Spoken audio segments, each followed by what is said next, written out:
할렐루야.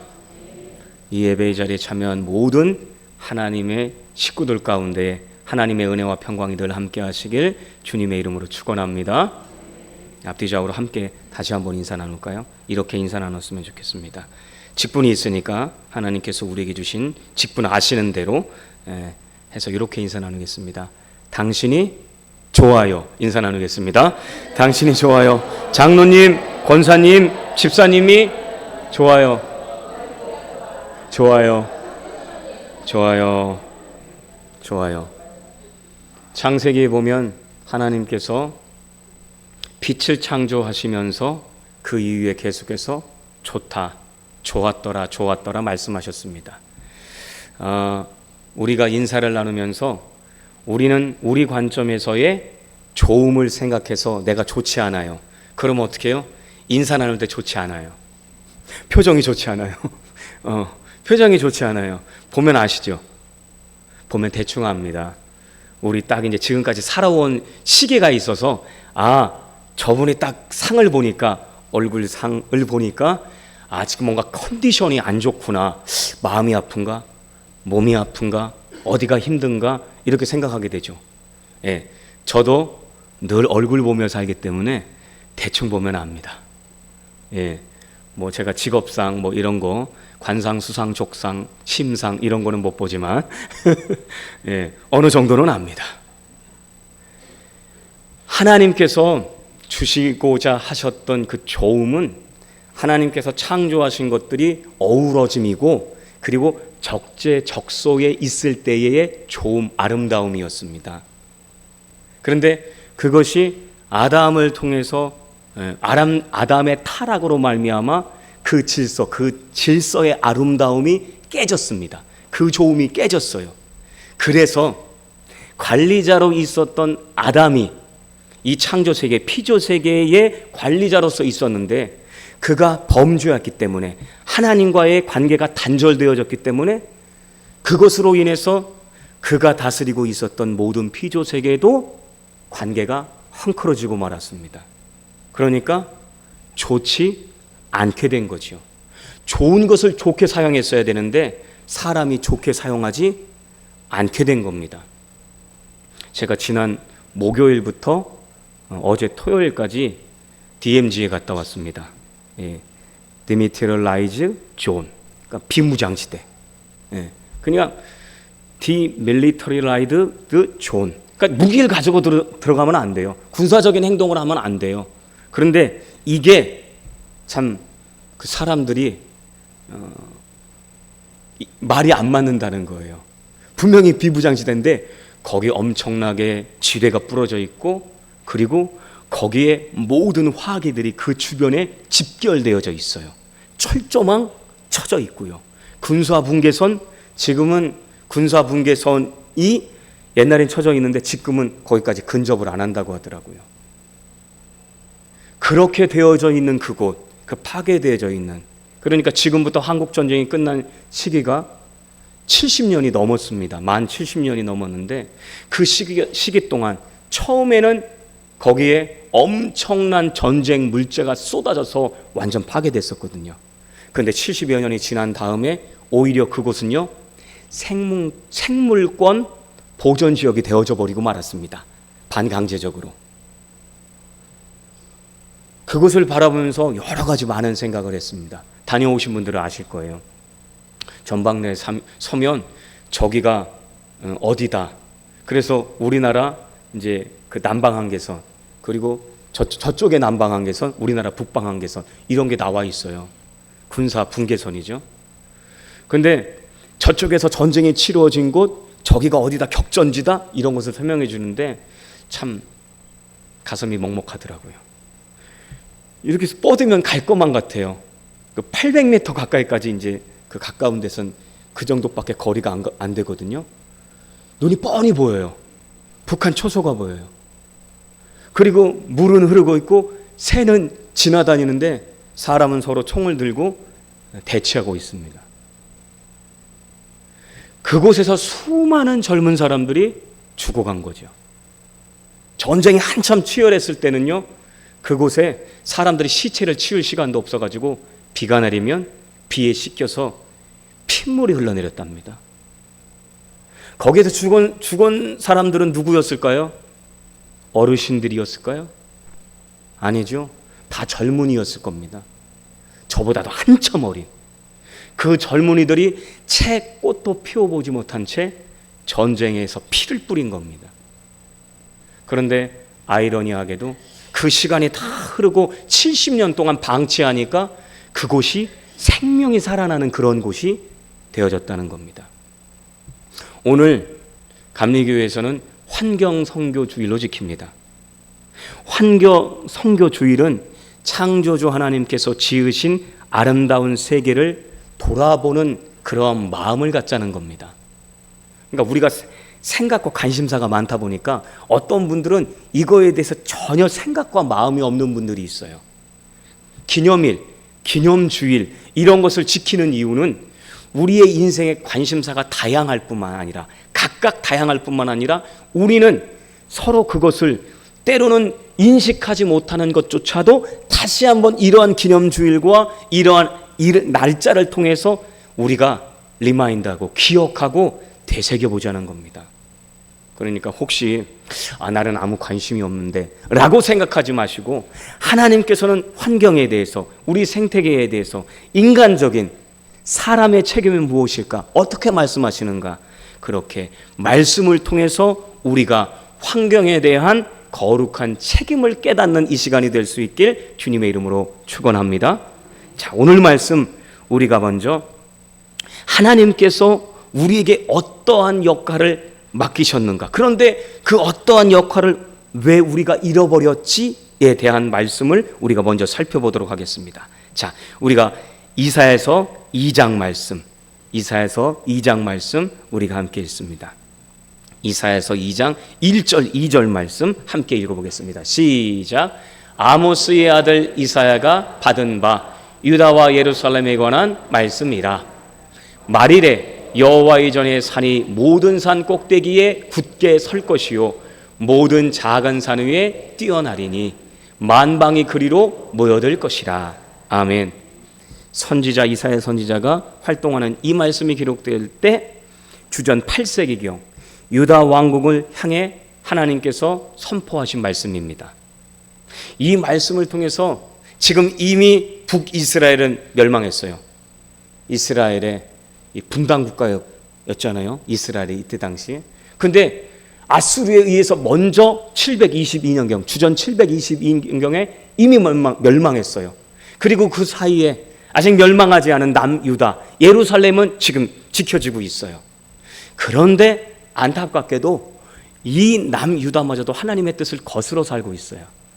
그러한 이스라엘 향해서 하나님께서 이 예루살렘 하나님의 시온산, 하나님의 전에 있는 이 시온산에 임재하시면 모든 것이 희망으로 바뀌어질 것에 대해서 말씀하고 있습니다. 그래서 오늘 이 말일이라고 하는 날은 여호와의 날, 심판의 날이자 하나님께서 임재하시는 날이고 그리고 온전한 희망의 날입니다. 하나님의 역사가 이루어지는 거예요. 하나님의 뜻이 온전히 이루어지는. 우리는 지금 현재적으로 하나님의 도구와 수단으로서 하나님의 뜻을 따라 살아가는 존재로서 지금 이 시대를 살아가고 있죠. 근데 이 말일이라고 하는 것은 바로 그것이 온전히 이 땅 가운데서 이루어질 그 어떠한 날입니다. 근데 그날에 여호와의 전이 이 예루살렘 산꼭대기에 임재하신다는 거예요. 그것은 영광이지요. 그런데 그때 무슨 일이 일어납니까? 자, 3절 말씀 우리가 함께 읽습니다. 3절 시작. 많은 백성이 가며 이르기를 오라 우리가 여호와의 산에 오르며 야곱의 하나님의 전에 이르자. 그가 그의 길을 우리에게 가르치실 것이라. 우리가 그 길로 행하리라 하리니 이는 율법이 시온에서부터 나올 것이요 여호와의 말씀이 예루살렘으로부터 나올 것임이니라. 아멘.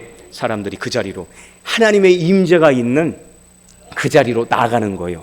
그러면서 막 모여들어요. 그런데 그 자리에서 무슨 일이 벌어지느냐? 하나님께서 그의 길을 우리에게 가르치실 것이라는 거예요. 하나님께서 말씀하실 거라는 거예요. 하나님의 말씀이 전해질 거고 듣는 사람들은 하나님 감사합니다. 그 말씀대로 제가 살겠습니다. 라고 하면서 영광의 자리로 나아가는 겁니다. 하나님의 말씀이 전파되어지고 그 말씀을 제가 지키겠습니다 하고 기쁜 마음으로 나가는 거예요. 그런데 여러분, 여기에서 또 하나가 벌어집니다. 자, 그 말씀을 바탕으로 해서 무엇이 이루어질 거냐? 하나님의 심판이 이루어집니다. 자, 4절 말씀 함께 읽을 텐데 제가 아멘 할 때까지 4절 말씀 함께 읽습니다. 시작. 그가 열방 사이에 판단하시며 많은 백성을 판결하시리니 아멘. 하나님께서 그 말씀을 바탕으로 하나님의 마음, 하나님의 뜻을 따라서 하나님께서 판결하실 거라는 겁니다. 하나님께서 판단하시고 심판하실 거라는 거예요. 이게 하나님의 기준입니다. 여러분, 사람의 기준으로 무엇인가를 판단하는 것 굉장히 신중해야 합니다. 예. 왜냐하면 우리의 정보가 정확하지 않을 수 있기 때문입니다.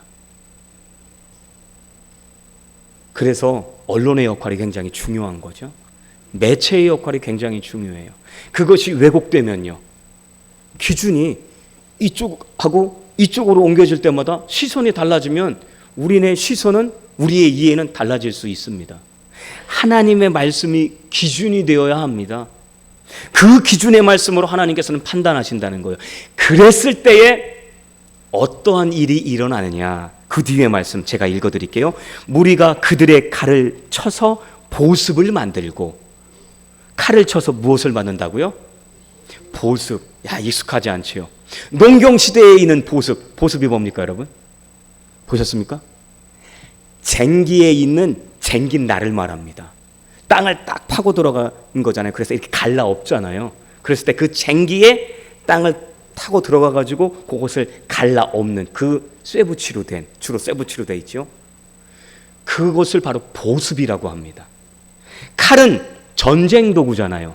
그런데 그것을 녹여 가지고 이 농기구를 만든다는 겁니다. 그 뒤에 말씀, 그들의 창을 쳐서 낫을 만들 것이며 이 나라와 저 나라가 다시는 칼을 들고 서로 치지 아니하며 다시는 전쟁을 무엇하지 아니하리라? 연습하지 아니하리라. 쉽게 얘기하면 군대 안 가도 된다. 예. 저 군대 갔다 왔거든요. 2년 2개월. 짧게 갔다 왔죠. 그래도 저희 선배님들보다.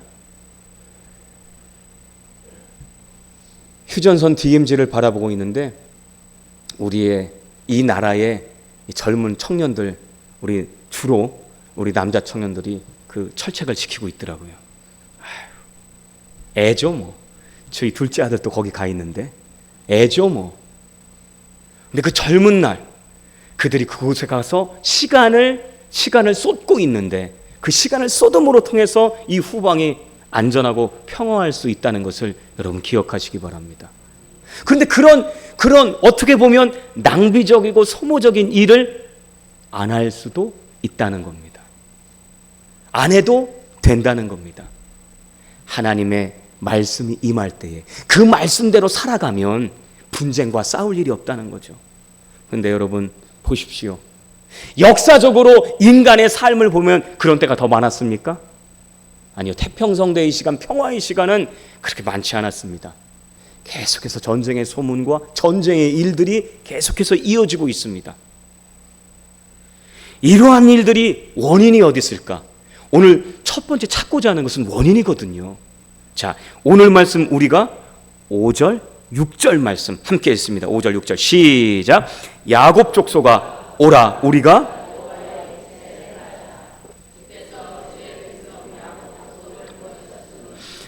그들에게 동방 풍속이 가득하며 그들이 블레셋 사람들 같이 점을 치며 이방인과 더불어 손을 잡아 언약하였음이라. 아멘. 이거 지금 남유다에 대해서 아직 망하지 않은 그 나라의 그 사람들을 향해서 말씀하고 있습니다. 그런데 지금 이사야 선지자가 하나님, 그들이 뭔가 크게 잘못됐습니다 라고 고발하고 그리고 하나님께서 그들을 버리셨다라고 말씀합니다. 그 이유가 뭡니까? 그들 안에 동방 풍속이 가득하고 그들이 블레셋 사람들까지 같이 점을 친다는 겁니다. 그리고 이방인과 같이 함께 언약을 맺는다는 거예요. 원래 이스라엘은요 어느 분과 약속을 맺었습니까? 나는 너희의 하나님이 되고 너희는 나의 백성이 되리라고 하나님께서 이스라엘과 약속한 거잖아요. 그런데 그것을 등졌어요. 그렇게 등지다 보니까 어떻게 해요? 블레셋 사람들처럼 점칩니다. 토정 비결 봅니다. 한 해의 운세 봅니다.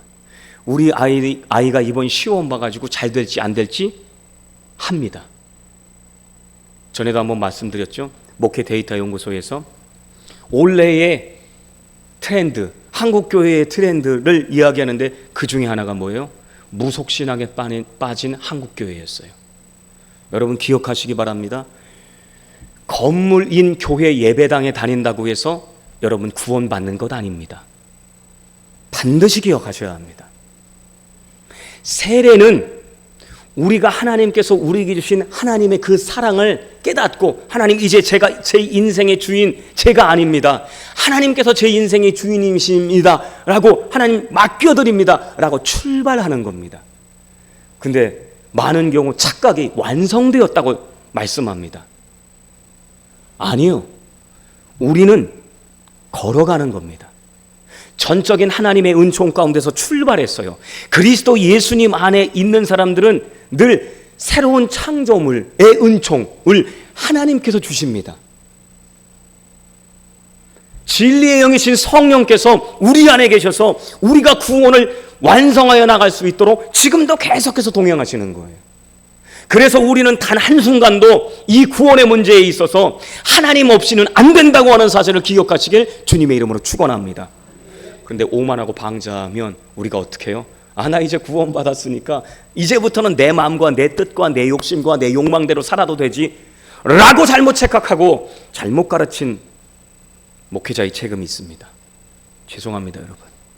제가 목회자의 한 사람으로서 저도 책임이 있다고 생각합니다. 늘 책임이 있다고 생각하고 회개하고 누군가가 그러한 도전적인 자세를 우리에게 얘기하면 저는 얘기합니다. 죄송합니다. 미안합니다. 저희 선배들이 신앙 선배들이 잘못 가르친 부분 잘못 살았다는 것에 대해서 우리는 넌 크리스찬 아직 하나님을 믿지 않고 하나님부터 머리 떨어져 있는 사람들한테 미안한 마음을 가져야 합니다. 그러할 때에 진정한 우리는 선교와 전도가 이루어질 수 있어요. 야 우리는 구원받으니까 네 가진 것들은 다 지옥 갈 것들. 여러분 이게 하나님의 마음이겠습니까? 자녀들을 대하는데 말 잘 듣는 자녀들이 이쁜 건 확실합니다. 저도 아들이 셋이 있습니다. 말 잘 듣고 뭔가 잘해주면 저도 더 이뻐 보여요. 하지만요 말 안 들어도 소중하고 사랑합니다. 그것이 부모의 정상적인 마음 아닙니까? 하나님의 마음이 그러한 마음 아니겠습니까? 그런데 우리는 탕자처럼 집에 있었던 탕자처럼 그 큰아들처럼 나를 위해서는 좋은 것 하나도 안 주시더니 아버지 너무한다고 그렇게 저 나쁜 인간 저거를 받아주냐고 라고 하나님을 오해하고 그렇지는 않았습니까? 오늘 이스라엘 백성들이 이렇게 하나님의 자녀됨을 온전히 하나님의 백성됨을 온전히 실천하지 못하고 그 모든 사명을 감당하지 못했던 그 이유는 하나님의 말씀, 하나님의 약속을 버렸기 때문입니다. 그리고 우상에게 달려갔어요. 그 뒤에 말씀 우리가 함께 읽지는 않았지만요 7절 말씀에 보면요 7절 8절 말씀에 보면 제가 읽어드릴게요. 그 땅에는 은금이 가득하고 보화가 무언하며 그 땅에는 마필이 가득하고 병거가 무수하며 그 땅에는 우상도 가득하므로 그들이 자기 손으로 짓고 자기 손가락으로 만든 것을 경배하며 그랬습니다.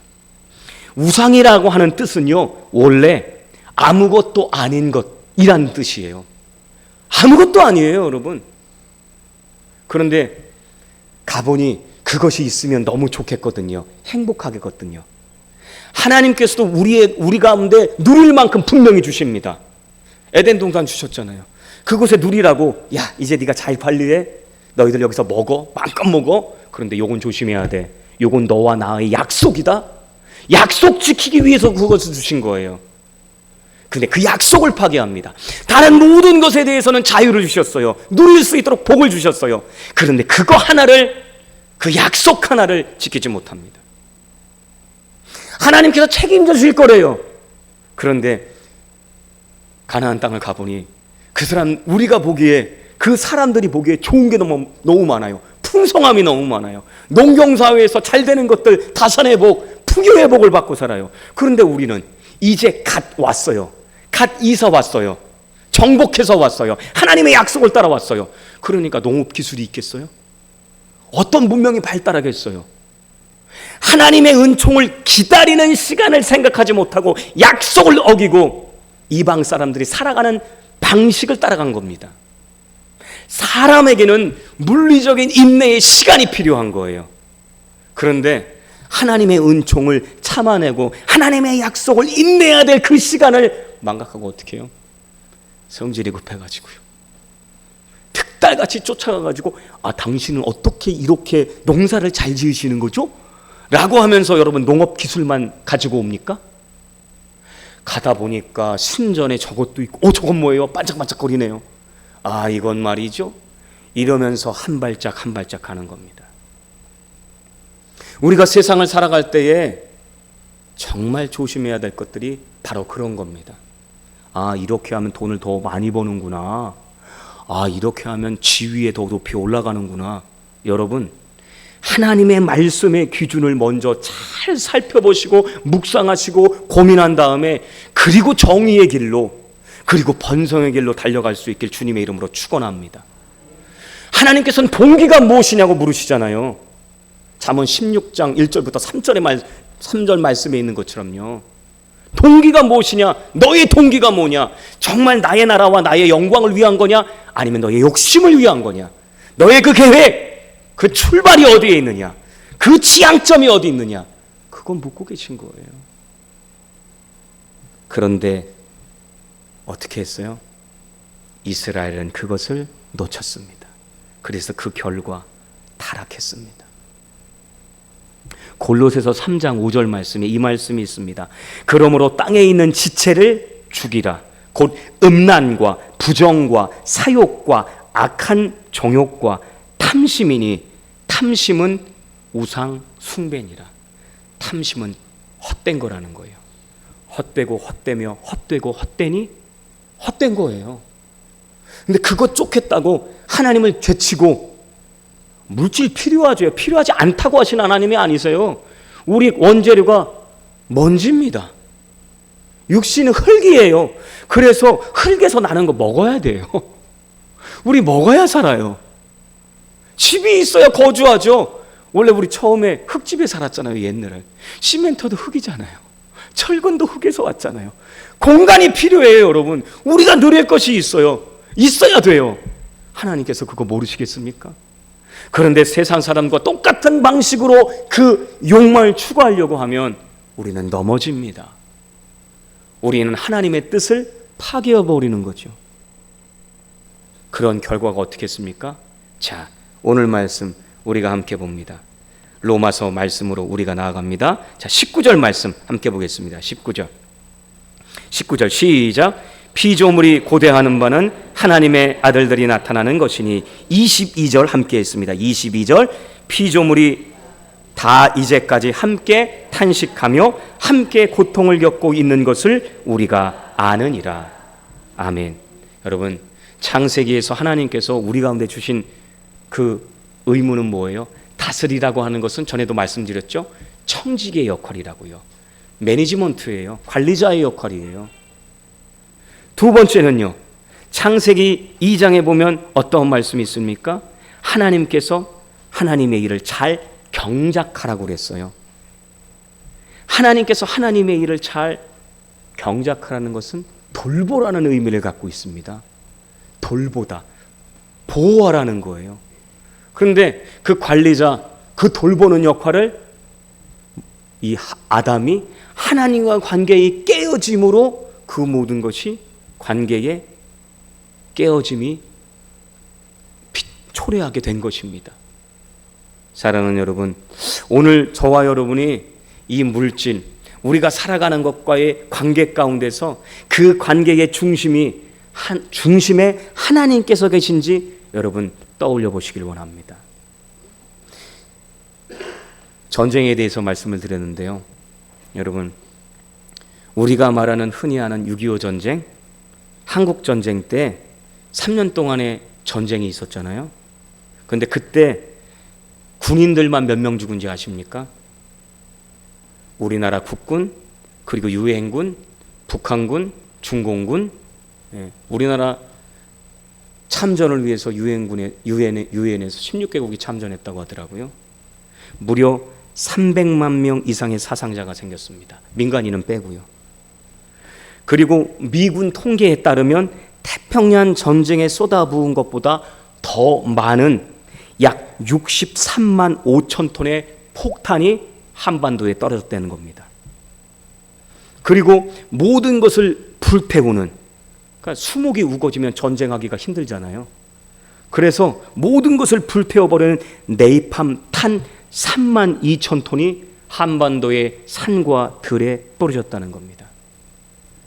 특별히 제가 탐방했던 파주, 연천, 철원, 특별히 이 철원 평야 같은 곳은요, 원래는 북한 땅이었잖아요. 38도 이북이었거든요. 그리고 거기에 노동 당사가 있었고요. 전해져 내려오는 얘기에 의하면 거기에 고암산이라고 하는 데가 있더라고요. 거기서 김일성이 이렇게 북한군을 진두지휘했다는 거예요. 철원 평야를 잃어버리고 김일성이 3일 동안 밥도 안 먹었답니다. 너무나 아까우고 분통해가지고. 거기가 평야지대라서, 곡창지대라서, 살기 좋은 곳이라서. 그런데 그곳을 지키기 위해서 얼마나 많은 젊은 사람들이 죽었냐고요. 이데올로기, 이념이라고 하는 것들이 이 지구를 갈랐던 때잖아요. 그래서 그 이념에 의해서 이 젊은 사람들이 거기서 죽은 거예요. 그 불과 엘리트 집단은 몇 명 안 되는데 이 사람들의 선동에 의해서 이 젊은 사람들 300만 명이나 넘는 그 젊은 사람들이 거기서 죽은 거예요. 단 1000명의 엘리트가 있다고 한다면 그 1000명의 엘리트만 이념에 휩싸이지 않았더라면 그 300만 명 이상의 사람들이 죽지 않았을 거예요.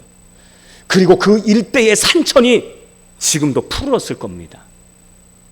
그런데 그 엘리트 집단들이 자기의 야욕과 욕망에 의해서 사람들을 나누고 갈라치기 하다 보니 어떻게 됐어요? 사람이 죽을 뿐만 아니라 산천도 그 엄청난 폭탄에 의해서 수십 년 동안 파괴의 대상이 되어졌다는 겁니다. 그리고 오히려 사람들의 손길이 끊어지니까요, 오히려 되살아나더라는 겁니다. 그래서 오늘 말씀, 우리가 다시 함께 읽었던 이 말씀, 로마서 8장 19절 22절은 피조물이 바로 하나님의 아들들을 고대한다는 거예요. 이 하나님의 아들들은 어떠한 사람입니까? 하나님의 말씀을 따라 살아가는 사람들. 그래서 그 하나님의 말씀을 따라 평화를 이루어가고 만들어가는 그 사람들이 나타나기를 피조물마저도 기다리고 있다는 겁니다. 탄식한다라고 하는 이 의미가 원래 이러한 단어더라고요. 이게 그 산모가 출산하기 전에 이게 그 산통을 느끼잖아요. 그래서 통증 신음하면서 내는 소리를 얘기한다는 거예요. 한편으로는 산통의 고통이고 또 한편으로는 이것을 통해서 생명이 잉태되어져 가는 그러한 탄식이라는 거예요. 기다림이죠. 희망이고요.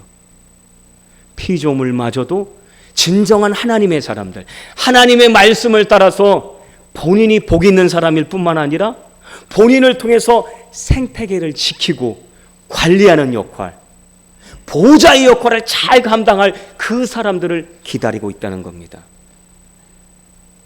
예레미야 12장 4절에 선지자 예레미야가 하나님의 공의를 바라며 간절히 기도하는 내용 가운데 이러한 표현이 나옵니다.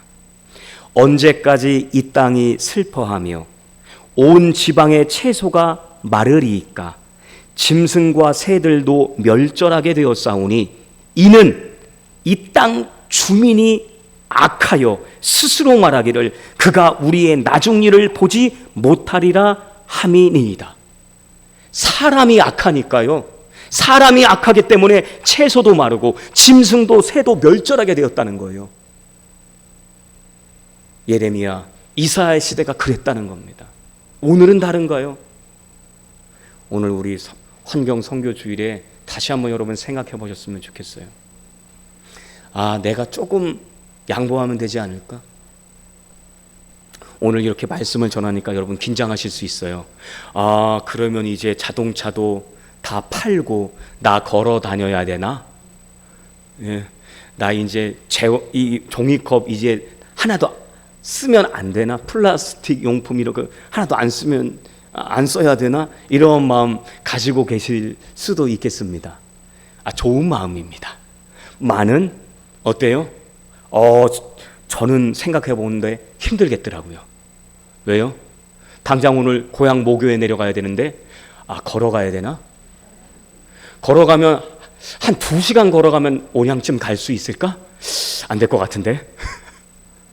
기차 타고 가면요. 시내버스 시간 잘 맞춰서 내가 4시에 시간이 있는데 예배 마치고 가면은 그 시간에 잘 도달할 수 있을까? 예배 끝나기 전에 도달할 수 있을까? 이런 고민이 되는 거예요. 그래서 여러분 제안을 드립니다. 가까운 거리는 걸어갑시다. 평택시청 정도는 걸어갈 수 있잖아요. 운동 겸. 저는 그래서 공헌을 합니다.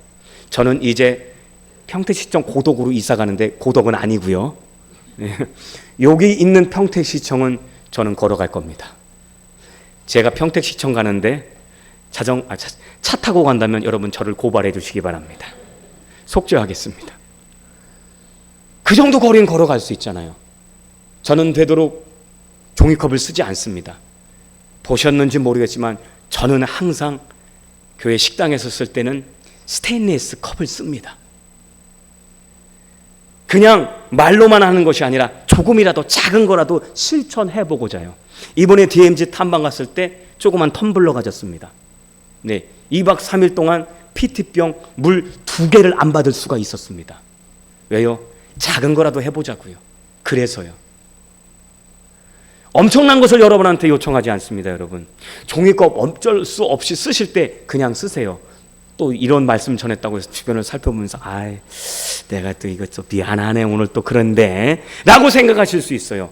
그런 마음을 갖는 것은 좋습니다. 그래서 우리 스테인리스 컵을 좀 바꿨으면 좋겠어요. 뜨거운 것 담기면 얇아가지고 너무 뜨거워요. 그래서 진공 스텐컵이 있다고 하는데 좀 약간 두껍고 그래서 그런 거 바꿀 수 있으면 좋겠다. 그리고 종이컵 사용량을 좀 많이 줄일 수 있으면 좋겠다. 그런 생각을 합니다. 집에서도요, 여러분, 되도록이면 우리가 조금 줄여보는 거죠. 쓰레기 분리수거, 저는 예민한 사람이거든요. 박스 배출하실 때 테이프 다 떼셔야 합니다. 그래야 제대로 리사이클링이 되는 거예요. 재활용이 되는 거예요. 비닐, 되도록이면 다른 이물질이 없게 한번 헹궈서 버리면, 플라스틱 헹궈 버리면 참 좋습니다. 투명 플라스틱은 투명으로만 분리하면 더 좋습니다.